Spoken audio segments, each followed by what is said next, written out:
Ladies and gentlemen, I am SidAlpha. Now, yesterday on February 10th, Valve released on their blog that they were doing away with the curation system known as Steam Greenlight in favor of a new system known as Steam Direct during the spring of this year.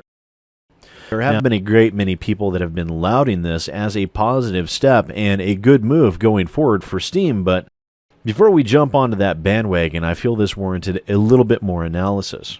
So before we go into things, let me first say that the current system is flawed. It is broken, and it definitely needs to be revamped or indeed abolished, as Steam is going to do with this announced change. Originally, the Steam Greenlight system started out as a solid idea in theory. However, in practice, it has been shown to be blatantly lacking by nearly every definition and on every level. Now flooded with a miasma of asset flips and bottom-of-the-barrel quality titles in the lowest common denominator, the Steam Greenlight system makes it virtually impossible for honest indie developers to be able to gain any form of real visibility or recognition. Rife with keys for votes and vote botting, getting a game through Steam's Greenlight system seems to be a simple matter for those whose complete lack of morals allows them avenues of manipulating the system that is simply not available to honest games developers looking to make a name for themselves. With scum-of-the-earth asset flippers like Finn, formerly Dentola Studios until my video on their horrendously unrepentant posting of 6 Unity assets purchased from the Unity Asset Store and posted unchanged as their own work, along with Digital Homicide and others who attempt to churn out lowest common denominator games in order to earn money on the trading cards fill the vast majority of Greenlight postings, there seemed to be little that could be done to stem the flood. Now, indeed, the problem has spawned whole YouTube channels as well as multiple Steam groups, some like Guardians of Greenlight, numbering in the thousands of members, all dedicated to promoting honest games developers and spreading awareness and discrediting asset flippers and amoral games developers that rely on shady business practices in order to dupe and mislead the consumer. The complete and utter lack of Greenlight curation on the part of Valve, in spite of the involvement of Steam user groups attempting to stem the tide, has meant that the seemingly insurmountable avalanche of shady developers and asset flippers has gone virtually unchecked. It has even reached the point where a full 40% of all titles currently on Steam were released during 2016. And while there has to be a certain allowance for digital distribution providing an ability for even more developers with any modicum of talent and ability to sell their fruits of their labor with ever-increasing ease, that still leaves a colossal amount of asset flips and digital trading card games that offer as much interesting gameplay as a marble inside a bowl. Even the way Greenlight functions seems to give little to no thought as to proper voting procedure, with downvotes not mattering in the slightest, and the requirement of upvotes only seeming to serve to prove to Valve whether it can churn them a profit and make it worth their while to host the title on their servers. The numbers of Greenlight titles that were massively downvoted in comparison to their upvotes is simply too many to number. And while it sounds like a decent process for curation of aspiring titles, Steam's Greenlight is in fact a complete and utter joke that doesn't function at all how it was claimed to function, despite Valve's now defunct and rather vapid assurances we even bothered. But what about this new Steam Direct? Will it be better or worse? Judging from the premise that Valve is basing this decision on, it makes me wonder if these aren't the same people behind the recent ideas that had come out of the YouTube camp.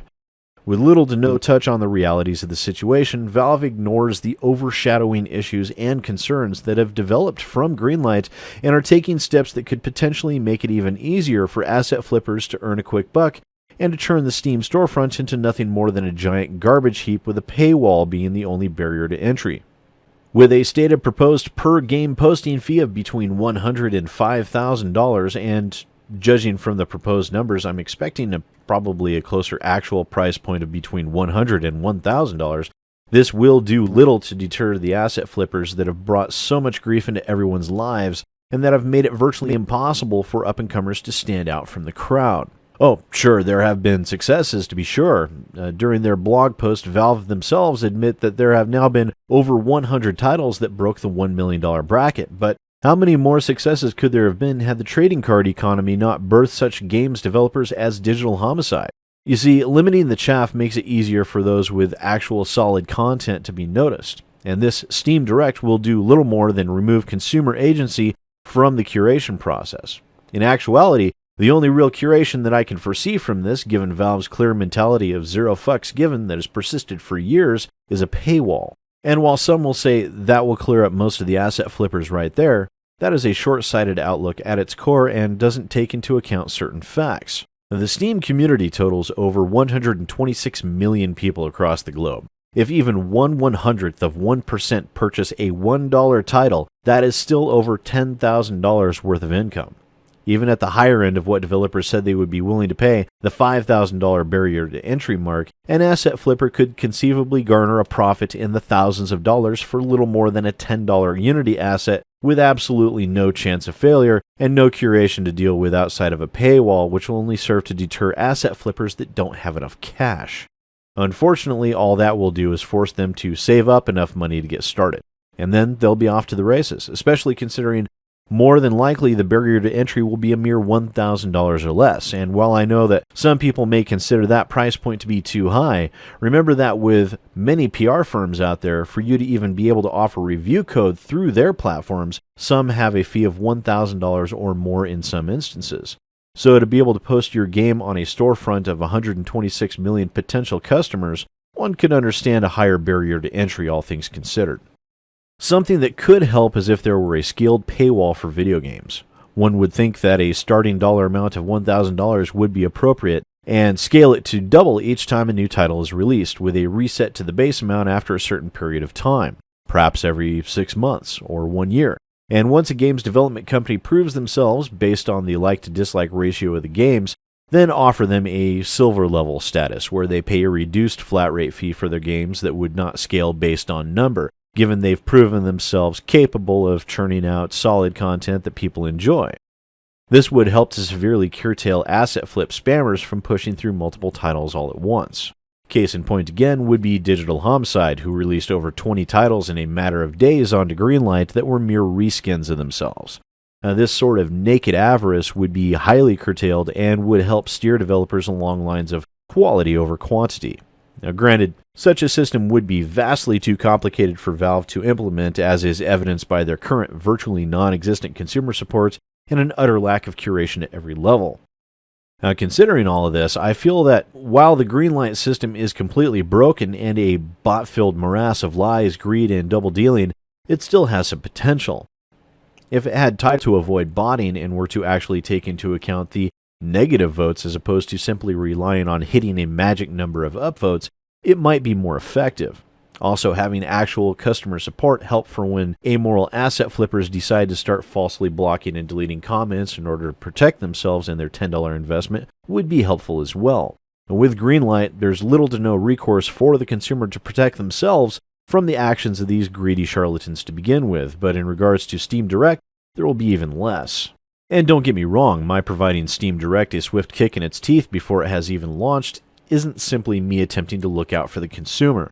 That is a large part of it, but certainly not all. This will also be bad for startup developers as well, not to mention already existing indie devs. But for those developers that are legitimate and looking to turn a passion for video games and for creation into a career, it was already difficult enough to stand out from the pack of card trade games and Unity store asset flips to be noticed. Now, there will be even less than the virtually non-existent curation that was present before, and will only serve to allow Steam to garner more money than ever before. Indeed, opening the floodgates, as it were, and removing the joke of the curation system currently in place can serve to net Valve tens of millions of dollars in additional income each year, and this will come at a price that will have to be paid, not only by developers, but by consumers as well. Now, developers will be faced with a decrease in overall visibility once curation is essentially removed, forcing them to do something to offset these additional expenses in order to turn a profit, which will result in a higher asking price for the consumer, which again will also increase the dollar amount of Valve's cut from each game sold. Now, this price increase will also allow asset flippers an ability to increase the prices of their own games in order to blend in, allowing them greater sources of income and allowing them to bankroll more and faster asset flipping on the Steam storefront, all the while decreasing visibility for legitimate developers. And while I know it is old hat to chide corporations for doing what they do, which is make money hand over fist, this does not strike me as a positive move for indie developers or for the consumer at large. And it also makes me wonder how greedy Valve will get with programs like this that serves only to benefit Valve and no one else. Apparently, being the largest PC game distribution platform in the world and having over 126 million consumers is not enough, in spite of cost-cutting efforts such as no curation and no real customer support to speak of.